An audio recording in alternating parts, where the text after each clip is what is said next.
காரணம் அது? எங்க அக்காவுக்கு ஜாதகத்துல தோஷம். ரொம்ப வருஷமா கல்யாணம் ஆகல. கடைசியா ஒரு நல்ல வரன் கிடைச்சது. அவங்க கண்டிஷன் என்னன்னா, அவங்க வீட்டு பொண்ணை நான் கட்டிக்கிட்டாதான் எங்க அக்கா கல்யாணம் சொல்லிட்டாங்க. எப்படி இருந்தாலும் அக்காவை கட்டி கொடுக்கலன்னா என் கல்யாணத்தை பத்தி யோசிக்க முடியாது. ஸோ நானும் ரேஷ்மியும் சேர்ந்து பிளான் பண்ணோம். இவ சொல்லிதான் நான் அவளை கல்யாணமே பண்ணிக்கிட்டேன். எனக்கு தான் அப்பப்போ இவர் அந்த வித்யாவை கொஞ்சத்தை பார்க்கும்போது பத்திக்கிட்டு எரியும். உண்மையிலேயே இவர் என்னை ஏமாத்திருவாரோன்னு பயந்துட்டேன். ஹேய், அன்னைக்கு நான் அந்த முண்டத்து மேல அவ்வளவு பாசத்தை காட்டலன்னா இன்னைக்கு இப்படி எல்லாரும் நம்புற மாதிரி அந்த சாவு அமைஞ்சிருக்குமா? சரி மச்சான், எப்போ எங்க தங்கச்சி ரேஷ்மியை நீங்க கல்யாணம் பண்ணிக்க போறீங்க? ஒரு 3 மாசம் கழிச்சு. அப்போ நாங்க 3 பேரும் ஸ்டேட்ஸ் கிளம்புறோம். நீங்க சொல்லும்போது நாங்க திரும்பி வரோம். டன். அப்புறம் ரேஷ், நான் சொன்ன அந்த மேட்டர் அண்ணன்கிட்ட சொல்லிட்டியா? அண்ணா, என்னம்மா? எங்க 2 பேர் கல்யாணம் முடிஞ்ச கையோட என்னோட ஷேரை எனக்கு பிரிச்சு கொடுக்கணும்னு சொல்லியிருந்தேனே. அதுக்கான எல்லா ஏற்பாடும் முடிச்சிட்டோம்மா. Don't worry. ஆமா, கல்யாணத்துக்கு அப்புறம் நாங்க ஒரு 3 மாசம் தான் இங்க இருப்போம்.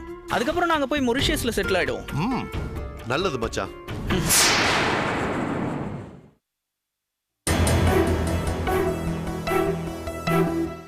என்ன பண்ணணும்?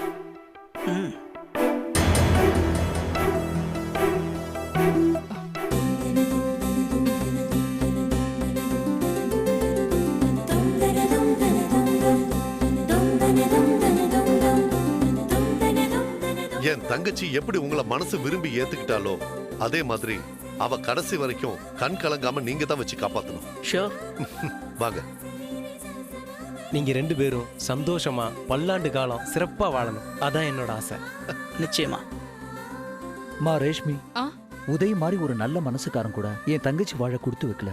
உன்னையே என் தங்கச்சி மாதிரி நினைச்சு சொல்றமா. இவரை பத்திரமா பாத்துக்கமா. கண்டிப்பா.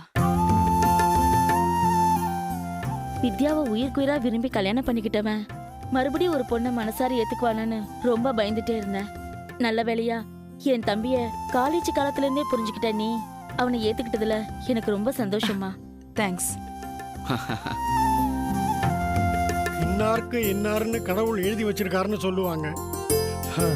என்ன பண்றது, உதயோட சேர்ந்து அதிர்ஷ்டத்தை அனுபவிக்கிற பாக்கியம் உனக்கு தாமா இருக்கு. சந்தோஷமா இருங்க. சார் யாருன்னு நீங்க சொல்லவே இல்லையே. சார் நம்ம பக்கத்து வீட்டில் இருக்காரு. இந்த வீட்டில் நடக்கிற எல்லா நல்லது கெட்டதுலையும் சாருக்கு பெரிய பங்கு இருக்கு. ரேஷ்மிக்கு வீட்டெல்லாம் சுத்தி காமிச்சிட்டு வந்துடுறேன். சரிப்பா, வா.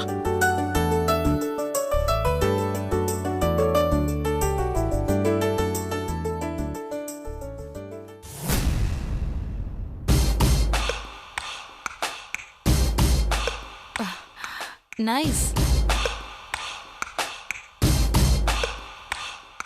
இந்த ரூம்ல தான் இன்னும் கொஞ்ச நேரத்தில் அலங்காரம் பண்ண போறாங்க.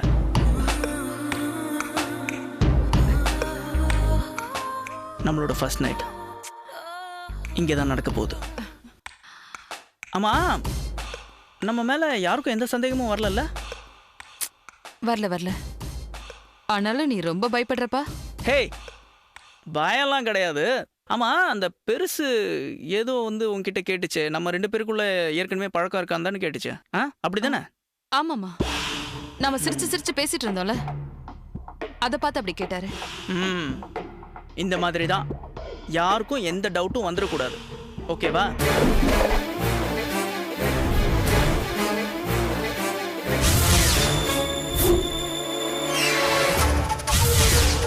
வீட்டுக்கு புதுசா கல்யாணம் பண்ணிட்டு வந்த பொண்ணு அடக்க ஒடுக்கமா இருக்கான்னு எல்லாரும் பேசணும்.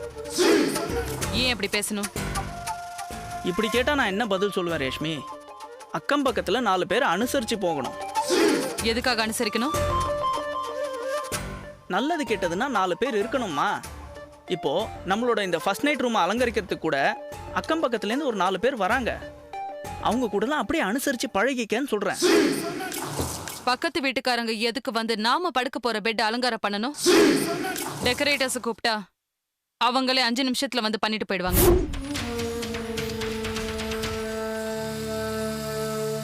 இந்த மாதிரி அடுத்தவங்களுக்காக வாழ்ற மாதிரி நடிக்கிறத நீ எப்ப நிறுத்துறியோ அப்பதான் நீ உருப்படுவ.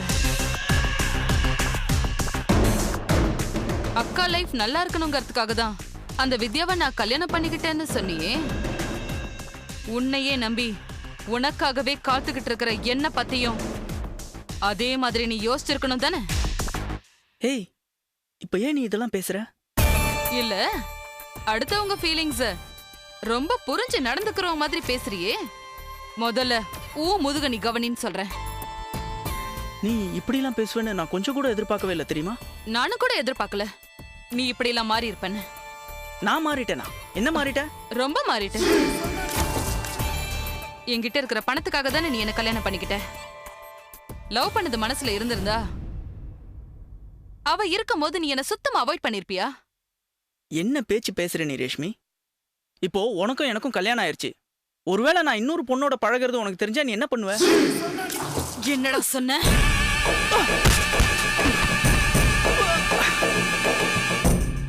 கொன்னுடுவேன். ரேஷ்மி, ஏய், அப்படியே மெரிச்சனா இன்னொரு வாட்டி வேற பொண்ணுங்களை பாக்குற வேலை வச்சுக்கிட்ட என் அண்ணனுங்க கிட்ட சொல்லி அன்னைக்கு நீ என்ன தூக்கி போட போனிய ஒரு குவாரி அங்கேயே தூக்கி போட்டுற சொல்வேன். இங்க பார், ஒன்ன நியாயப்படுத்திக்கிற வேலையெல்லாம் என்கிட்ட வேணாம். நான் சொல்லும் போது மட்டும் என்ன நீ லவ் பண்ணணும். அது மட்டும் தான் உன் வேலை.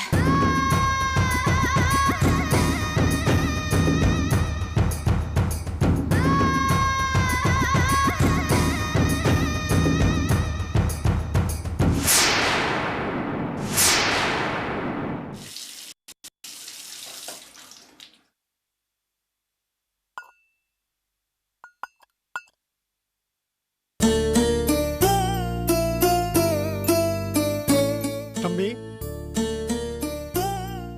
வாங்க மாமா. காஃபி கொஞ்சம் சாப்பிட்றீங்களா? இருங்க கொண்டு வரேன். பரவாயில்லப்பா.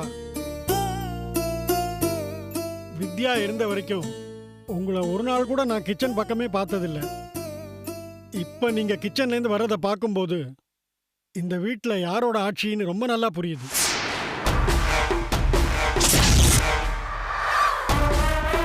ஆமா, நேத்து ராத்திரி கூட ஹோட்டல்ல பார்சல் எடுத்து தான் சாப்பிட்டீங்க போல இருக்கு. தம்பி, உங்க மேல ஆசை ஆசையா இருந்த பொண்ணு ஏதோ அல்பாயுஸ்ல போயிட்டா கூட அது மனசு உங்களே தான் சுத்தி சுத்தி வந்துட்டு இருக்கும்.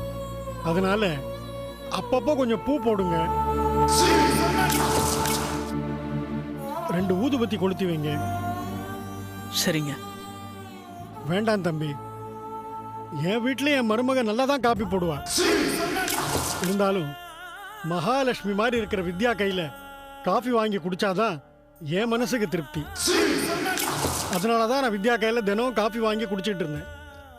எங்க வீட்டில் காஃபி சாப்பிட முடியாம இல்லை.